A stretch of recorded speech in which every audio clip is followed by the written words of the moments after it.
Hi, I'm Danny Palacio, and welcome to Awaking Moment podcast. And today we are joined by the lovely Nicole Fiore. She is a soul sister of mine. You haven't met her before, so I hope that you enjoy our conversation. We tend to have very lively, very animated, yet extremely insightful. We both feel like when we walk away from a connection between the two of us, we are better for it. So I hope that you experience the exact same thing. Welcome, Nicole. Thanks so much, Danny. I'm so happy to be here. Hi, everyone. I'm Nicole Fiore. I as well have a podcast called En route to you. So today we'll be doing a joint session. And again, just like Danny said, whenever we leave a conversation or even when we're in the conversation, it's always like, we should do an episode about this. So this is perfect. Yes, it is. And it's timely. And so we will post in the summary notes links to each other's podcasts. And I highly recommend that you check out Nicole's. She, from what I know of her in this life and what I have remembered of her from past lives, she is deeply connected to a profound truth, and she's not shy about sharing it. Maybe it's one of the reasons we get along so well.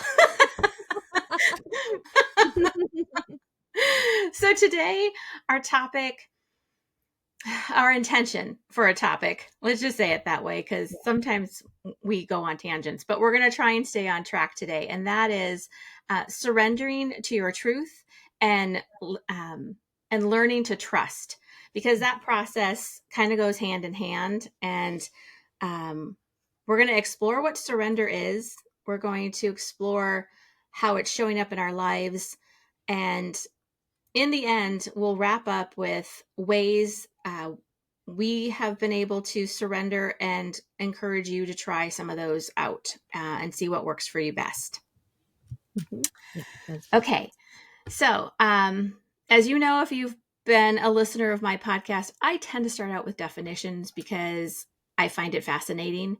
And this one actually really surprised me because it's not how I see surrender or feel or do surrendering. So, as a transitive verb, I'm going to read this. I'm going to bring this over. Hang on. So, the definition of surrender is to yield to the power, control, or possession of another upon compulsion or demand. And then surrender as a noun is the action of yielding one's person or giving up the possession of something, especially into the power of another. Feels yeah. pretty So patriarchal. exactly. And I think when people are thinking about surrendering, it's what we were talking about earlier. It feels like you're giving up something, like you're losing something, like you've lost out on a battle that you've had with yourself or with something you're trying to create. And people tend to think of it as, I'm just giving up. I'm ultimately moving forward. But what surrender really, I think, needs to be for others is about being able to release the attachment to something, like releasing the attachment to an expectation of an outcome and really being able to kind of, feel within yourself, how do I actually move forward? So I think, surrender can mean multiple different things, but I think what we're also trying to kind of convey in this podcast episode is about how we can kind of change the definition of what surrendering actually means and how we can have that show up in a way that feels more authentic to our experience. Absolutely. I think, well, people often, if they're living with that conscious or unconscious belief around what surrender is, like I just read, it's very much it is a losing, giving up, can't have, not allowed uh, energy. And what you and I have talked about around surrender is it can be very loving, it can be very sweet, and it can be very powerful in our choices and in where we're going in our lives. So how do we shift that? How do we change that definition, that energy, that perspective of when you surrender, you have to give up, Yeah. and nobody likes to feel like they're failing.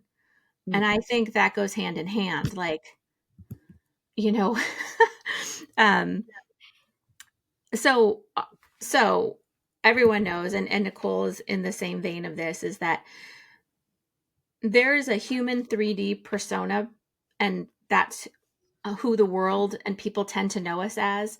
But we're also this pure energy, this divine soul that is figuring out how to live Go through in life. right, live life and live it in a way that honors that soul energy, that divine essence within us. And so we have to change our perspective on surrendering what it means in a spiritual or energetic or even emotional perspective, because it allows us to it allows us to take a deep breath. It allows us to uh, shift our perspective, and it enables us to trust and have faith. And Mhm. both of those things are non-tangible. They are in the unseen world. Trust and faith is not something that shows up that you can grab and you can hold, and you can read about it, you can think about it, you can meditate about it, but you can't grab it. It's not physical. And as humans, I have discovered in my life that we tend to value what we can see more than what we can not see, and more than what we can feel. Mhm. So, Exactly. yeah, And so I think maybe go ahead. no, I was gonna say I think that it goes into what we were talking about, manifesting too.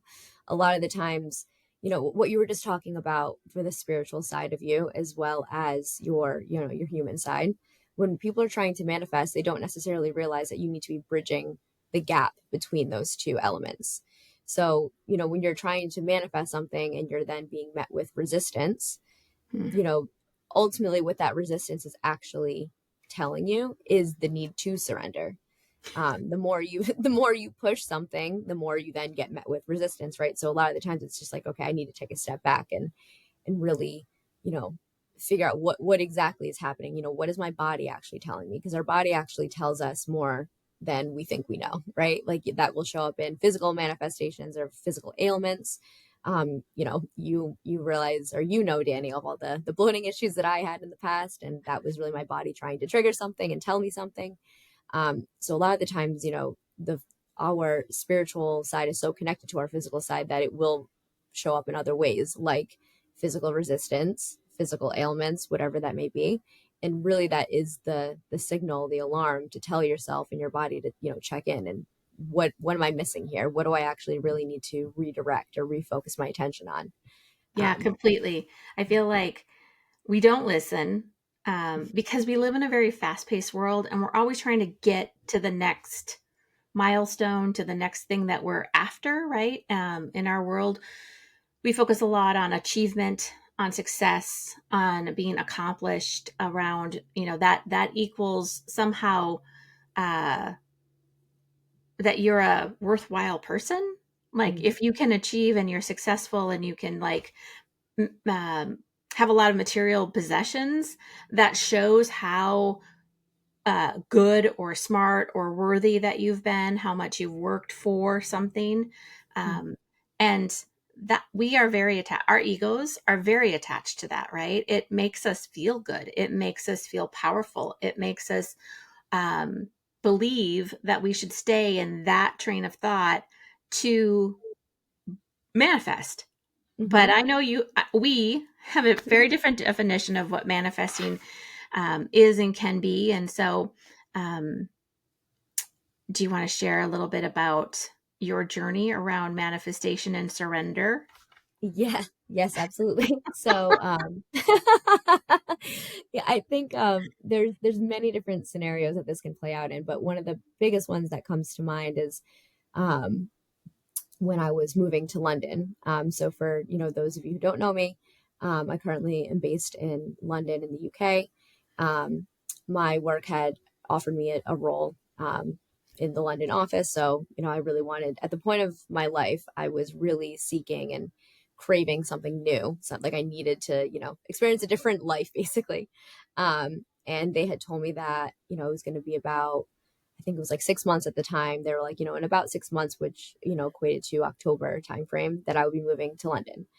So I had it in my mind, like, that is when I needed to be there. Like, this needed to happen. And I was trying to push, at every angle, how can I get there sooner? And I was constantly being met with resistance at that time. The process of, having to renegotiate my salary. I have a dog, so I had to sort out, the pet relocation company. My company was, it was a different role, so they had to work out like how the company was going to pay through, like which company it was from. And ultimately it was just all of these roadblocks that I kept being met with. And I was like, why is this being delayed? And what I wasn't allowing myself to do was to just sit with myself and just be like, what am I missing? So some backstory of my situation: I had left a prior engagement, and I was back living in Rhode Island where my family is. And at that point in time, again, I was just really craving that newness. Like, I needed, Mhm. to get out. I needed to experience like this next phase of my life. But, what I wasn't doing was I wasn't sitting with myself and really allowing myself to just be. I didn't end up moving until February the year after. So it was about 4.5 months after the original estimated time frame. Um, and in that 4.5 months, I can't even tell you how much I had gained. I had a beautiful experience with, one of my best friends, Jess, helping her move across the country, which was a very profound trip for both of us. I was able to spend the holidays with my family. I was able to finally really kind of like reroute in where I was. I had a lot of, not baggage, but just a lot of negative emotions towards, where I grew up basically. And it really allowed me to kind of heal and have a different relationship to my experience at home. So if I hadn't had those 4.5 months that after that time frame that, I was originally supposed to move, I wouldn't have been able to get all of that. And I don't think that my experience in London would be what it is now. I needed that additional time to really set myself up for such a big move. I was moving a completely different country with my dog, and, just didn't really know anyone. And, I don't think I would have been in the right mindset for that. So while it was something that I really was pushing to manifest, and I was so angry at all the roadblocks that were coming my way, um, I'm grateful for all those roadblocks. And I think that was that signal for that I needed to listen, was like, what am I missing? I'm being met with a roadblock. There's all this resistance in me moving. What, just sit with it. What's actually coming up for me? Like, maybe I need to just be, maybe I just need to be in this moment. Stop trying to jump to the next thing and just allow myself to be in this actual, experience. Yeah. So I think, yeah, I think a lot of the times when we're trying to manifest something, we have this idea or an expectation of a timeline of when something needs to happen. Mm-hmm. And what we don't really allow is the process. We don't surrender to the actual process of it. um and we think we know everything. Like, we think we know what's best, but sometimes we just don't. And I It's think that's true. the biggest part of it. Yeah. Yeah, absolutely. Thank you for sharing that. I think that there are a lot of, well, what I heard is that there's opportunities for growth if you slow down. There's opportunities for more than you can possibly imagine if you just allow. And allowing is a form of surrendering. And so, and I know you, and you are a powerhouse. Like, when you set your mind to something, there is nothing that's going to get in the way of that. Like, you are going to move full steam ahead. And it's such a beautiful quality because you get so much done, and you manifest. Like, you manifest honestly with a lot of ease. So when you hit that resistance and it wasn't meeting your timeline, and it wasn't moving as fast as you thought it should because of what they said was going to happen, that can be jarring, confusing, and frustrating. So I love that it was like, I got to do this with my best friend, and I got to be with my family, and I got to know myself more, and I got to sit with the past pains of, and heal them, work through them so that you could show up as your best, brightest, brilliant self in Mhm. London. And you Yeah. have. Like, I remember, now I may not get this story 100% right, but this is what I remember. But I remember you telling me one day, of what it is that you were wanting and needing, not only wanting, but absolutely needing in London. And you needed a backyard, and you wanted to be in a nice little neighborhood, and you wanted to have your own space and all of that. And the company was helping you find stuff. Uh, and I was like, I've been to London several times. That's not always possible. And when it is possible, it's outrageously expensive, right? Like the monthly rent on a flat like that is like, whoa. And boom, you got it all. You had a lovely back, courtyard area that Bailey could hang out in. It was close to parks. It was a beautiful location. And I remember on our visits, our video visits, I'm like, wow, that is a really nice looking flat there. Like, I'm like, wow. And it was so fluffy and schnoogy and just a sweet place to call home. And Yeah. so, congrats on that, because that's a perfect example of divinely aligned manifestation. Mhm. Um, Yeah. and Mm. what else popped up when you were talking and sharing? I don't know. There was something else that I wanted to be like, oh yeah, that too. But I, you know how I am, and then I forget, and then I go, oh, and then I remember. Well, I mean, yeah, our brains do that all the time, but that's what makes it so fun. But Mm-hmm. actually, another thing that just happened, like this past week, that actually is very relevant to this, but I think in a different, like a different um, outcome is my current lease is actually up, or was supposed to be up mid January. So I was in the mindset of like, they're going to bump the rent up. I have to move. The realty company told me that it was going to be this whole process. So, I was very stressed out. And every time put an offer on a place, I was getting outbid. I think I put an offer on 5 or 6 different places. And it was almost like, I was like, this is not okay. Like, I'm not going to be able to find a place at this rate if this is what's going to continue to happen. And then I was looking at other places, and there was, places that were half the size, that were like just as much. And I was getting very stressed out about it.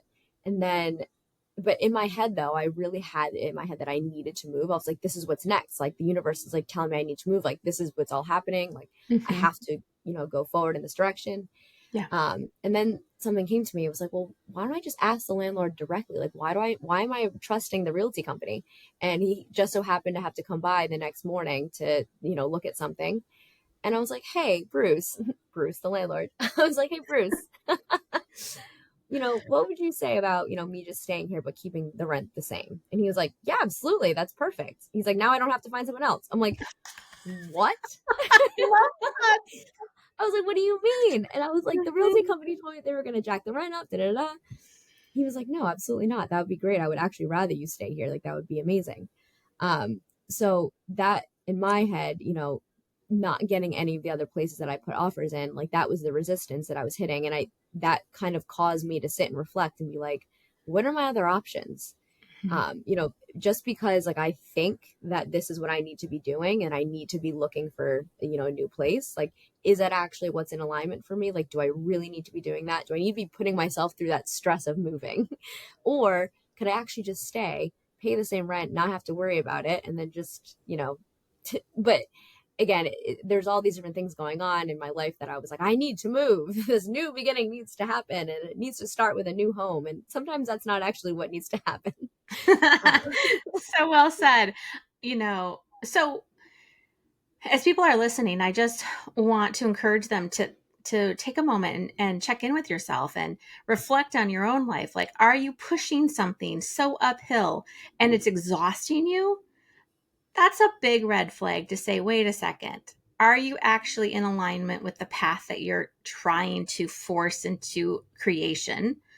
Um, and find out the answer. It's okay if the answer is no, you're not in alignment and there's a different way. And that's where trust comes in. Because when you do that, one, you have to trust that you have the resources and the know how to work through, navigate through all of that.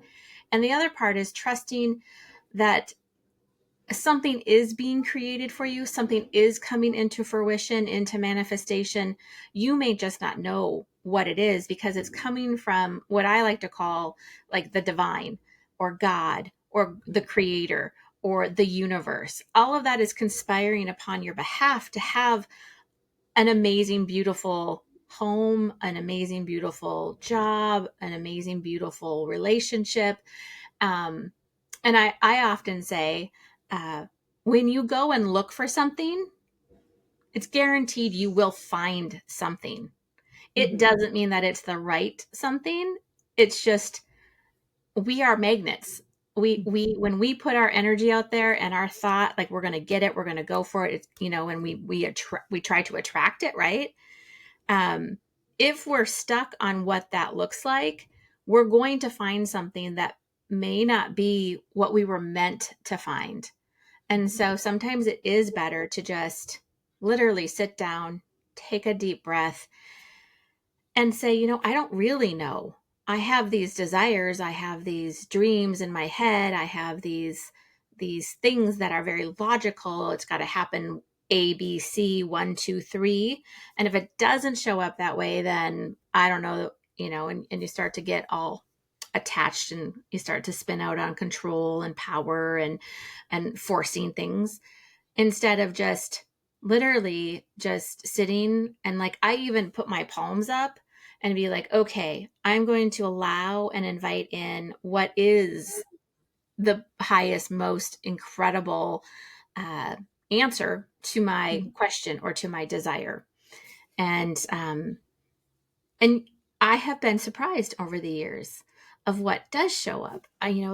There are things in my life that I'm like, wow, did I really get to do that? Did I really get to meet this person? Did I really get to connect with these types of souls?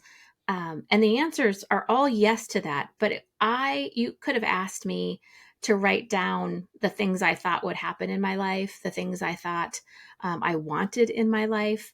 And I would have never put any of those things in. I mean, Yeah. like I've lived in multiple countries.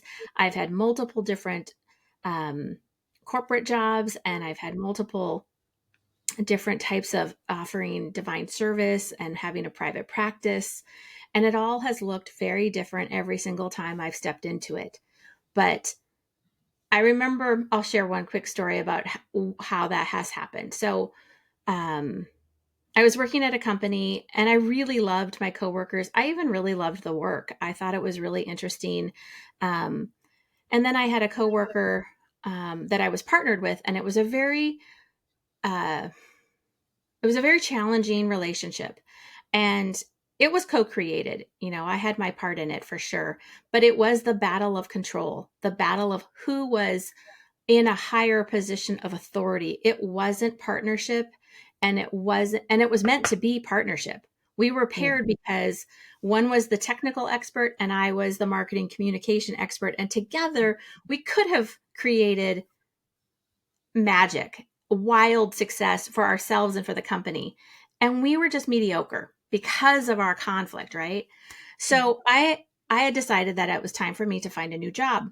And I was dating someone at the time, and he had not experienced my form of magic, my form of, you know, like I'm going to do things Yeah. what people usually label me as woo woo, a little crazy, a little like what?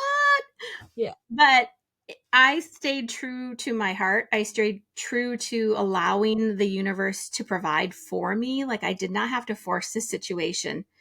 And I got the crazy idea that I was going to return to Intel after being gone for 15 years. Mm-hmm.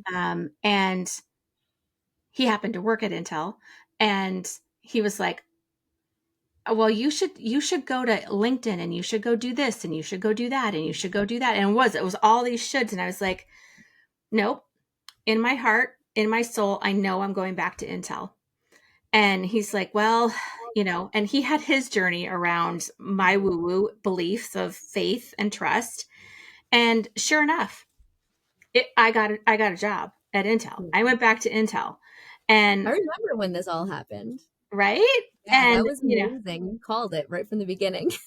exactly, because I didn't have an attachment. All I knew is that I was in a situation that wasn't honoring who I really truly Mhm. am. And I wasn't allowed to use my brilliance and my expertise. And that particular organization um, I believe, had a very challenging time honoring and promoting women. It was a very male dominated industry. It was a very male, uh, strong company. And so I was asked 1,000 questions. Well, why aren't you getting along with your person, your partner? Why? What is the problem with you? And I mean, it took. I had to do some work there. Anyway, I won't go down any more further tangent of this experience, but to just share that when you open up, you own what is true for you, and then you allow, that's kind of my word for surrender if you haven't Mhm. figured that out yet. You Yeah, allow the spark of the universe to shine a light so that you can have trust and faith, and mhm. you feel it like Yeah. it's such a deep knowingness feeling in your body. And if you're Mhm. not in that feeling, then slow down, stop, do what you have to do, go for a long walk, do a meditation, do something that shifts your mindset to soften that rigidity of it has to be this A way. certain way, yeah. Yeah. So that's one of my stories. Yeah. Um and I loved being back at Intel. And I healed a lot, and I got reciprocity in a lot of different ways. And I was able, actually, on a spiritual level, to go back and collect parts of me that I had left there. Hmm. I For the was very first time you young. worked there. Yeah, I was Yeah. very young when I first worked there. And I gave a lot of myself, literally, to the company, to Mhm. the team. And I thought I had called it all back and healed and integrated myself again. And I had, to some degree. But man, when I became a blue badge Intel employee again, it was very clear that there was a lot of me still stuck there. Yeah. Well, it's And also like so, identity too, and because I mean, again, I've you've lived at least 9 lifetimes in this one life. You've had so many different journeys and experiences, and I almost feel like that part that was a lifetime in and of itself, right? And that mhm. it was almost like an identity. And I think part of going back was a way for you to help bridge that gap between your spiritual self and your like your not your ego self, but your more corporate self, I guess you can say, and kind of showing up as one. And I think that you used your intuition in a way that helped guide you in that direction. Again, you had to go back for a reason. I think we experience everything for some form of a reason. Just like um you had to go to London for a yeah, reason beyond work. exactly. Yeah, there's way beyond work. I mean, this, I always knew that I wanted to live here. I think, work was just my means of getting here, but I always knew that I was going to end up here at some point. But I think another thing that we can kind of, help provide a better picture of surrendering on is, going back to what you were talking about in the definitions around surrendering being like a losing or letting go. I think when we're talking about manifestation, a lot of the times people will have questions, all right? Like, okay, I'm being met with resistance. How can I still take action in moving forward in that direction of the manifestation? Mhm. But I'm met with resistance. Yeah. What does that look like? And I was literally talking to my friend about that this weekend. And, one of the things we were talking about was surrendering actually is an action, right? Sometimes surrendering and doing nothing is doing the thing you need to be doing. It's like they always say about making choices. Not making a choice is a choice. Yeah, So it's the exactly. same. Yeah, it's the same thing as being able to take a step back and be like, how do I move forward by just surrendering, like just allowing yourself to just be. I think that is a huge action in and of itself. I agree completely. Um, so make those choices wisely, or Yeah. don't make those choices wisely as Yeah, I much as don't. possible, right? And sometimes you can source it from within, but I am a firm believer that we are not meant to live life alone. So talk to your besties, talk to Yeah. someone that is someone that you can really trust, that you can really let in, and that you honor their guidance, their life experiences. You're not alone, and you don't have to be alone in making um, these big decisions about figuring out how to surrender or how to open up to a possibility that you may not have thought of. And so there are lots of people out there that have good hearts with good intentions and just intend that if you choose to open up, you do so with one of those individuals on the planet. I get that it can be very overwhelming and a bit scary to reach out to a stranger and be like, this is what I'm going through. Can you help me? Can you figure, can you something, right? Coach me. Can you remove any blocks that I have, from blah, blah, blah, all of that. Yeah. But just trust that the person that you find you resonate with. And what I mean by resonate, if you haven't had that feeling, is that usually for me, when someone resonates, my heart starts to beat a little faster and my body relaxes. So it's the exact opposite of my heart beating faster and my body tensing up Hmm. so that I'm preparing for something. It's more of an acknowledgement of like, oh, this makes my heart race in a good, beautiful way. And my body is relaxed. So I'm willing to receive from this individual. Hmm. And if that's mine, but it can also show up in just like you look at someone and you're like, whoa, I've known you forever. thank you for finishing my sentence. Yeah. Yes, Yeah. And exactly. it's basically what happened to us. Like, Yeah. it's that feeling of like, I've known you my whole life, or you're on the same wavelength. And like, Hmm. I also think it also shows up in ways of like feeling safe. And what does feeling safe even look like for you? Right. To your point, I think what you just said, being able to feel relaxed and not so tense, like that, can mean safe because you're not in that fight or flight response mode. Yeah. But yeah, I think when it comes to resonating with people, you know, sometimes it just isn't necessarily like a way to describe it. You just know it. You just feel it. You just know that this person, we just jive. We get on really well. Yeah. And don't Um, dismiss that. Don't belittle that. Trust yeah. that first instinct because that's the one that's the real one. All the other ones are your ego trying to keep you safe, Hmm. your fear stepping in and saying, are you sure? Creating that internal doubt. But the minute that that happened in that moment, go with that.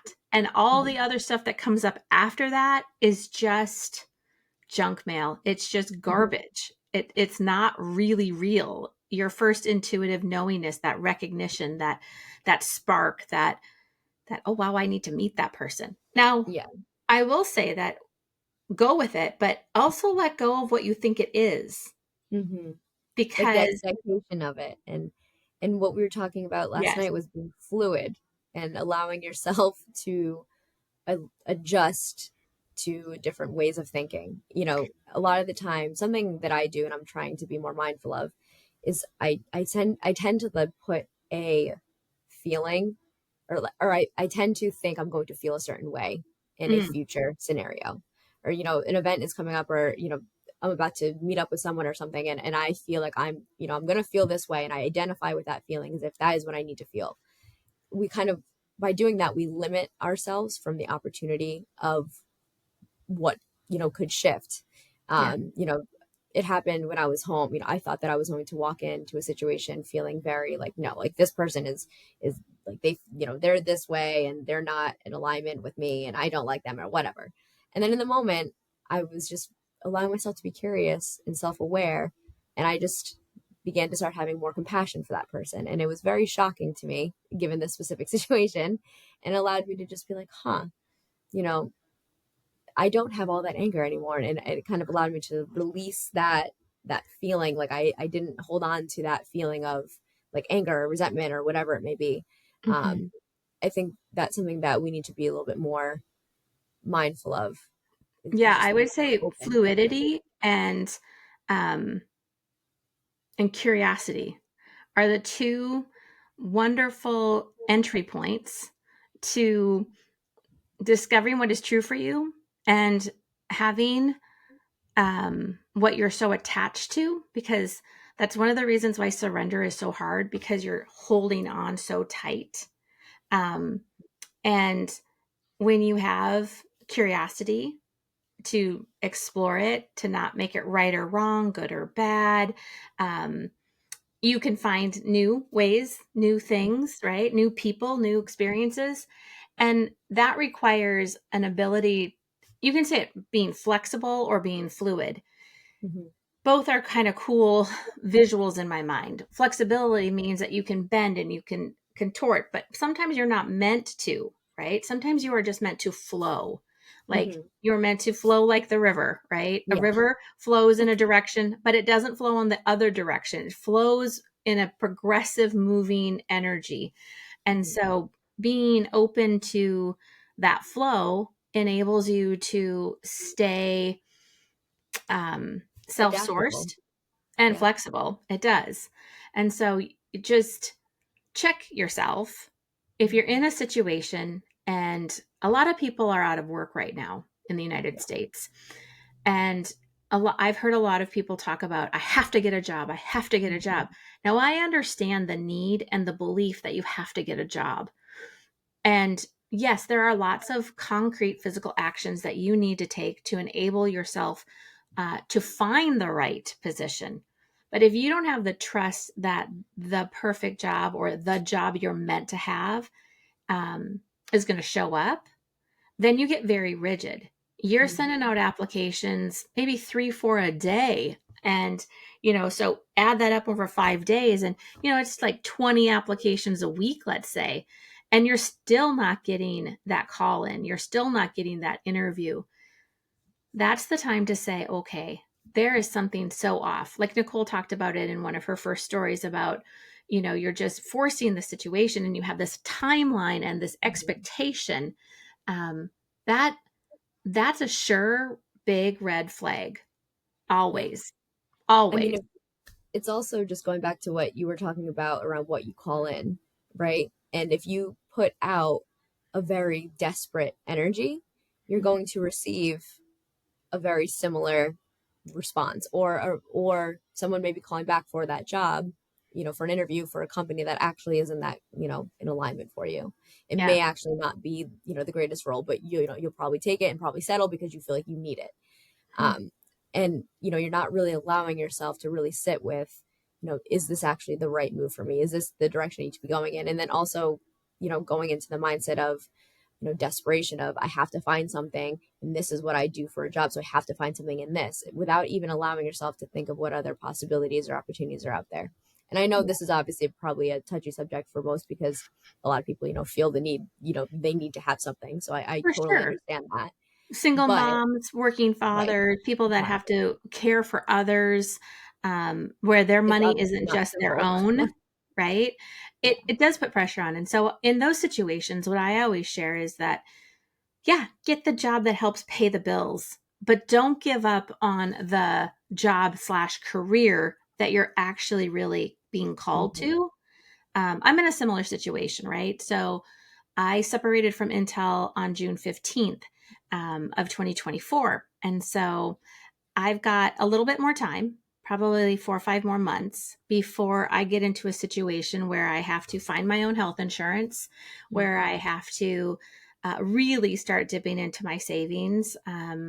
And even though I've opened a physical practice space, a healing space, and I still do remote sessions, that right now is growing and it's been beautiful, and it's growing in a way that feels really, really in alignment. And I literally feel elated, joyful, blissed out every single time I get to do a session.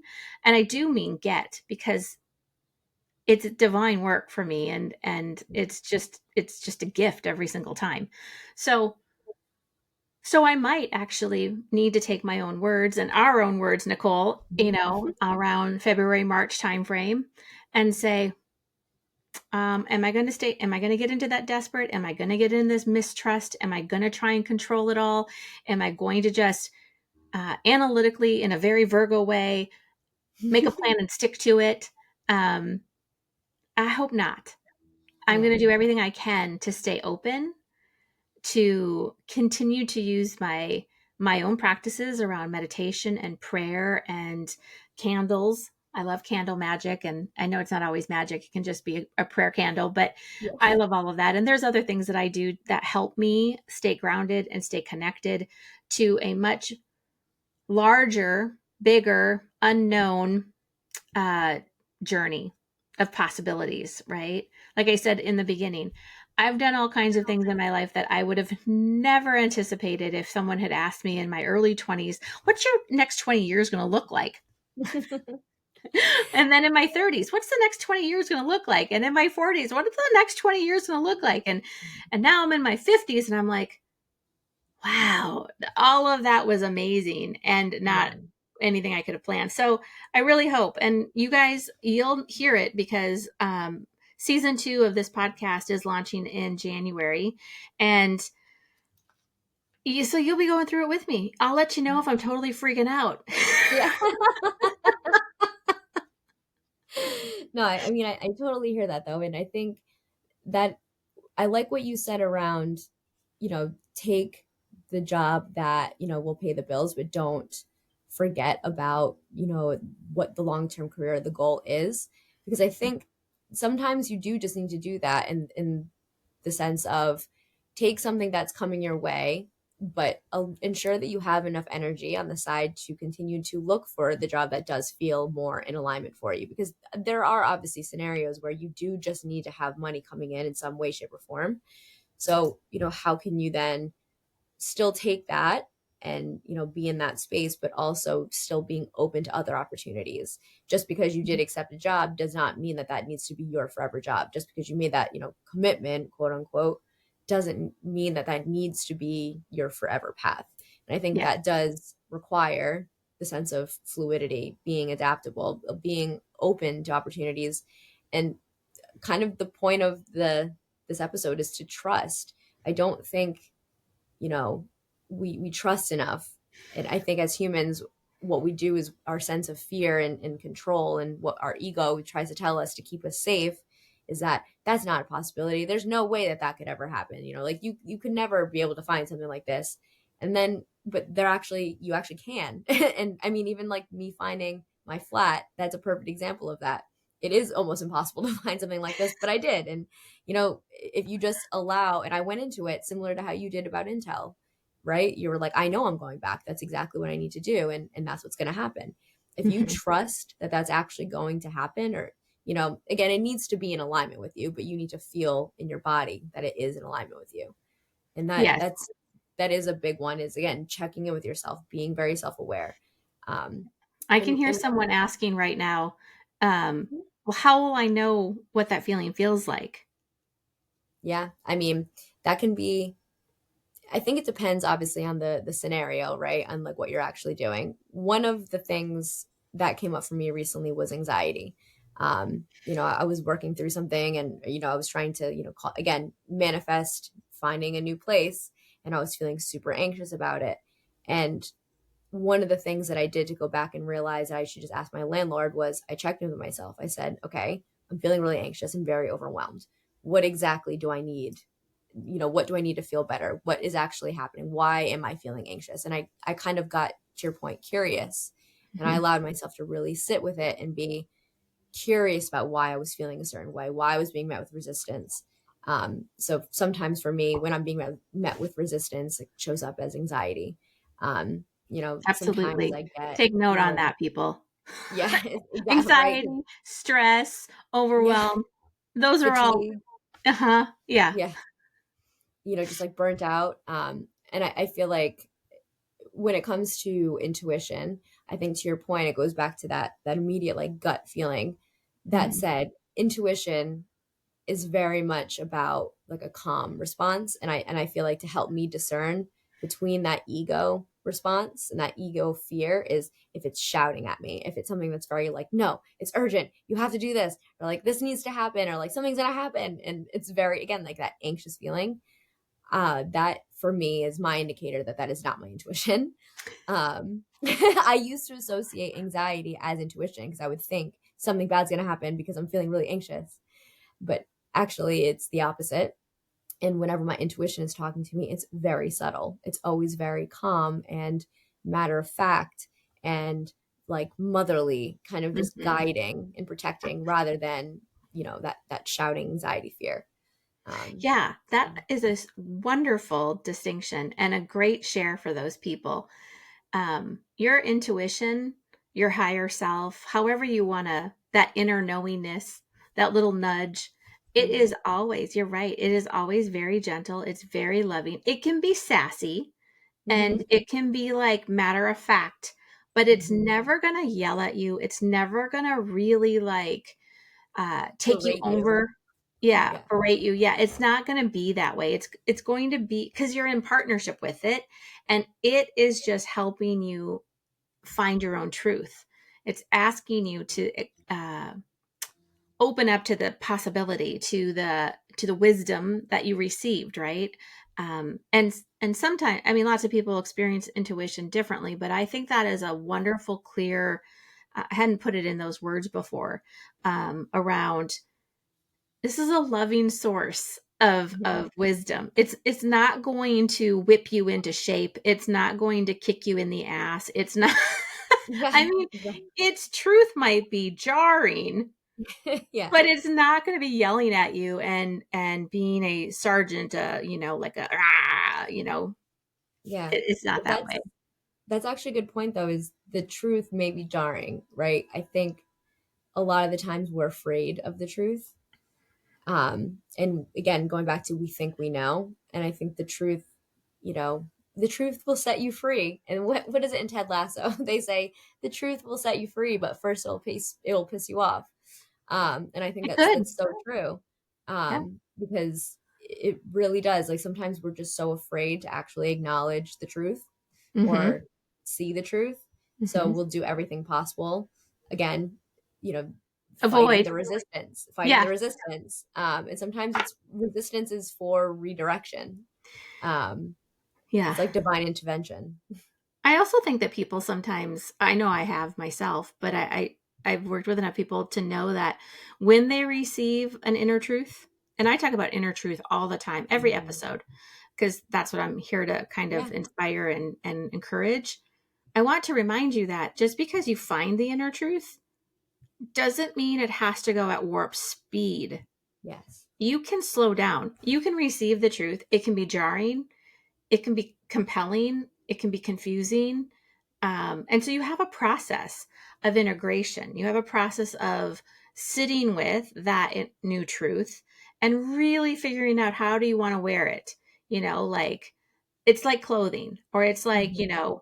anything that you put on or accept in. You have to find a way to get your nutrients, right? Some people drink Mhm. it in a smoothie shake, some people eat greens in the morning, other people, all of that. You have to choose because it's your body and it's your life, and you can do that in a slow down, intentional way.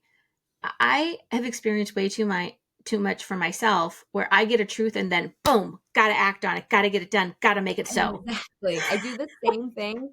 And I've literally been thinking about this for the past couple of weeks where I'm like, just because I feel something in this moment or like I have this new information does not mean that I need to act out of, rash decisions. Sometimes you just need to sit with it and Mhm. allow you to surrender to the process of it all. And again, it There's goes that back to lovely word being again. right. And then it goes back to being fluid as well in allowing yourself to evolve responses or evolve your feelings towards something. You like I was just saying around when I was home, I thought that I was going to feel a certain way, but I allowed myself to be curious, and I shifted towards compassion, and it helped me feel a different way about a situation. And I think um, just allowing yourself to be patient with the process. That is the Yeah. biggest thing, is it's trust, but it also requires patience and knowingness within yourself, like you were just saying, and having that ability to, stay grounded in the process and, breathe through it and just Yes. breathe through the process. I think another way to inspire, to kind of loosen up the gears of trusting and listening and all of that, is to be playful. I think as adults, we don't Yeah. play enough and we don't have enough creative expression. I mean, I love those No. people in my life that are always creating something. In my life, it shows up in cooking. I Mhm. love doing new recipes. I love making the recipe and then figuring out how I could even make it better, because Yeah. that's a challenge and a joy actually for me. And so the next time I make it, I always, play around with the recipe. But I had a pretty profound experience last week where I was sitting with some pretty big truths, pretty big places where it was going to require me quite a bit of surrender, letting go of Mm. beliefs, letting go of definitions, letting go of timelines, letting go of I Expectations. deserve expectations. Yeah, but mine was more like I deserve this, Mm. right? Yeah. And maybe I do. And that's great. But it was also one of the things that I was shown that I kind of needed to just be like, let it happen, Yeah. right? Be fluid, be flexible.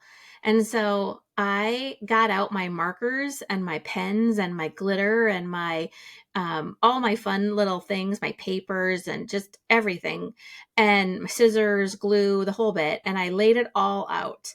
And I was just like, okay, what do I want to make? What do I want to say? And they turned out to be like affirmational reminders that I could posters that I could hang on my wall. Yeah. And I was like, and every day I look at them now, I'm like, that was so fun. Like it I brings love that. back the fun. Well, that's no, it's so true. I mean, I feel like, one of the things that I used to do a lot was painting and dance, and I've always been someone who's more expressive in that way, and journaling and writing, and for me the biggest thing that's been showing up is journaling. I've been journaling literally every day. Sometimes just a little bit, but sometimes I will just have a flow, and I don't even go into it with an expectation of it. I just have to get my thoughts out in a way that feels a bit more clear and kind of a better understanding of it. And for me, just putting pen to paper helps me in that respect. But to your point, there's so many ways that you can kind of get yourself in a space where you feel in flow as well. To your point, cooking. I know a lot of people who use cooking as a way and a means to, express creatively. Mhm. It can be coloring, literally. It can sometimes, like, even for me, like, sometimes I just need to clean. Like, I just want to clean things. Right? And, it can show up in different ways. And I think if you just allow yourself to just do what feels good for you in that moment, I think that will make a huge difference. And count Again, it as something yeah, that's worthwhile. I think, yeah, like cleaning and cooking, or even going on an extra long walk with your dog, or yeah, talking to a good friend. We in our culture and in our brains don't register that as self care, we don't don't. register that as creative exploration. It's, oh, I had to clean the house. The house needed to be cleaned. Oh, I had to cook because it's dinner time. Oh, well, the dog, of course, needs to go out for a walk. Yeah, And yeah, I feel bad that I haven't talked to my friend in forever. And so, yeah, I called her, or, we come up with those weird little stories that don't allow us to claim all those things that are part of our daily living as self care, as productive, as something that can actually support our journey in creation, in manifestation, in and surrendering. in surrendering. Yeah, I mean, yeah, it's mind blowing to me sometimes. I'm like having a moment now where I'm like, whew, yeah, I got to work on that one, because I'm still stuck in that. I mean, Yeah, I think I'm getting better, but I sometimes lay my head down at my pillow and I'd be like, oh, I watched way too much Netflix today, or yeah. I I took too long of a nap. Is there such a thing? I mean, come on. I mean, that said, though, there are times where I've woken up from naps where I'm like, wait, that where am I? And there's not. But no, I mean, no, it is so true. I think we also judge ourselves a lot. Mhm. Um, and when we are trying to be, creative. I was having a conversation with my mom when I was home, over Thanksgiving, and she's like, I just don't think I'm a creative person. And this woman can literally come up and create literally think anything out of thin air. But she was like putting it in the perspective of like, oh well, like I just can't like draw or I can't paint something. And but she creates like by like sewing and like building things, Oh, and the woman is the most DIY person imaginable. But and I was like, no, I'm like, you don't like, just because you don't think you're creative in the way you expect yourself to be creative doesn't mean that you're not. And I think, Mm-hmm. it requires a bit of taking a step back to look at yourself as well and just being like, I am all of the things that I want to be. How can I show up in a way that just feels good? It doesn't need to be the definition of creative. It can Yeah. just be feeling good. How can I put myself back in a flow state? How can I put myself in a state where I feel safe, where I'm feeling allowing, able to receive? And I think that's a lot of, if you were touching on, releasing limiting beliefs earlier, and I feel like that's also a very big part of manifestation and surrendering, is Yeah. being able to, kind of discern where are you limiting yourself and where are you putting a false expectation on something. And again, going back into trust, a lot of the times when, I'm manifesting, there are times where I'm like, ooh, that doesn't feel good. Like, why, that's a sticking point. A lot of that, it comes back to money, right? Like what about money? Like, why does that feel so difficult to receive? Or where am I hitting a point of, Mm-hmm. a block? Yeah. And a lot of it really does come back to limiting beliefs, and it comes back to what I think is realistic, what I have an expectation on, or things that I think that's the only way you can receive money. And then I then limit myself, um, to, I limit myself to what else is out there, other opportunities, other You're very available. narrow Like, focused. yeah.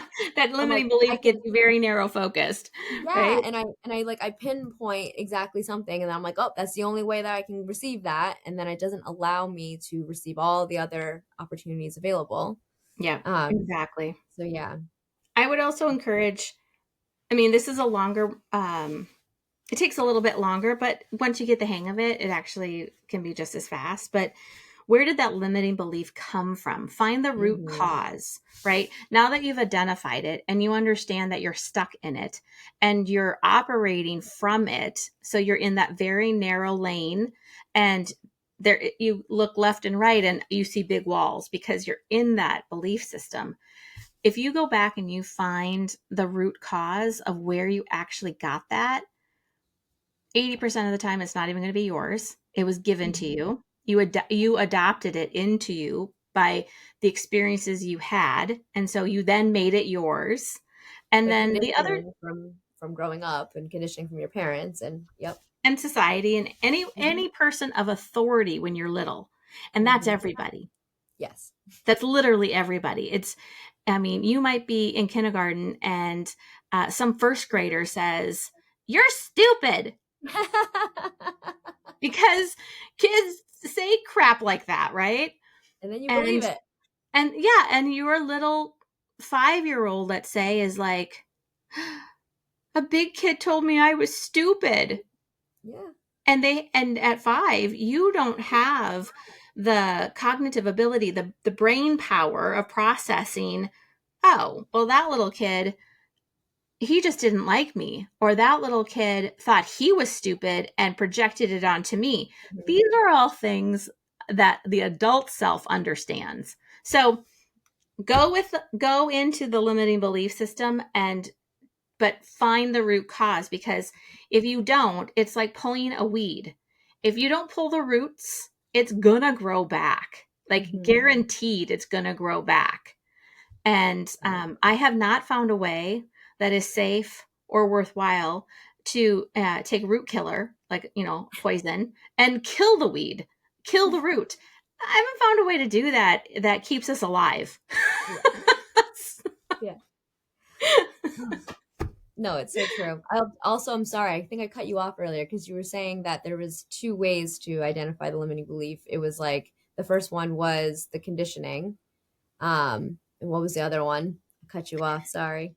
No, it's okay. Let's see if I can remember. I think I was probably going to talk about the little one. I Okay. was going to say, one is to identify the limiting belief, and then two, to ask yourself the question, is it mine or someone Mhm. else's? Right? That Yeah. would be the second part. And then the third part is talk to, feel into, journal about yourself from zero, birth to 8 years old. Those first 8 years, I mean, Oof. it's scientifically documented, and psychologists have known this for a very long time. But the first 8 years of life is the foundational nourishment level of everything else. And many people have written and said that we repeat the patterns, the wounds from 0 to 8 over and over and over again. That we actually, after 8 or 9 years old, we don't actually have new wounds. We Mm-hmm. have repeated patterned wounds that have come from the inability to process, integrate, and release. Yeah. Right? Those little ones didn't know. They were like sponges. They just soaked They just everything up. repeat. Yeah, it's the conditioning, and I mean, it's I can very much attest to that. It's just from doing a lot of the work within therapy and various different ways. But um, you know, it is funny to think back on certain experiences as a child and seeing how that belief that you created out of an experience then shows up in other areas of your life. A lot of that time that manifests in romantic relationship experiences, you know, whether how that shows up in your career, Mhm. friendships, and the people that Mhm. you allow in your life when it comes to friendships, what you tolerate, all of that. It just shows up in just different replayed ways. and Yeah. and the thing, going back to your point about identifying the root cause, you can heal from experiences in your adult life, but if it is a pattern from your childhood, it's going to continue to repeat in a different way. Mhm. um, Even though you may have healed the past experience, by not identifying that root cause of why you're showing up in a certain way, it's just going to continue to repeat itself. Yeah, absolutely. Well, I want to thank you for being here. We could go on for hours because Yeah. there's the well, I'm sure the people that have listened to it have watched us evolve from the Mhm. intention of surrender and what it means and how we can get ourselves out from that very limited definition that seems very negative, that feels like we're going to lose or we're going to have to give up, we're going to have, all of that, which creates a lot of fear, creates it actually creates grief as well. It Because when does, you yeah. let something go, when you allow something to transform, there's change there which creates grief. And no, we as a human species do not enjoy grief. We do everything we possibly can to avoid it. And when it comes into our life, um, we put our head in the sand like an ostrich, Mhm. right? Like we just, oh, Yeah. that doesn't exist. I'm just going to go on. So, and our conversation has evolved, right? We've talked about intuition. We've talked about manifestation. We've talked about um, slowing down. We've talked about ways in which we can trust and allow ourselves to feel our own truth. Mhm. Um, and and trust, faith, all of that. Nothing is independent, I guess I want to say. It's all interwoven. It's a collective because Mhm. we as energy beings are in a collective. You might think you're individual in your human skin, in your current manifestation, but our energy, our souls are still one collective. And when we tap into that, we get back to the source. We get Yeah. back to, clean, unaltered truth. And then we bring it into our own experience, and it inspires us and moves us all uniquely different. Mhm. So, I hope that today's conversation with Nicole um, has enlightened some areas that you can go poke around in and places that you can slow down and love yourself more. Mhm. So, Exactly. And I'm so happy that we were able to do this. We've been talking about it for years. So glad we finally, allowed it to come to life. And yeah, hopefully everyone is able to take away something, even just a little nugget to, help them on their own personal journey throughout their process. So so this brings a conclusion to season 1, and I want to thank everyone for tuning in. I am so grateful that my dear sweet soul sister Nicole joined me for the last episode of the year, and I look forward to 2025 and having even more guests, and maybe Nicole will come back and visit with us again. absolutely. I'm definitely going to have you on mine more. I can't wait. Can't wait. All right, everybody, take care, and we'll see you in 2025.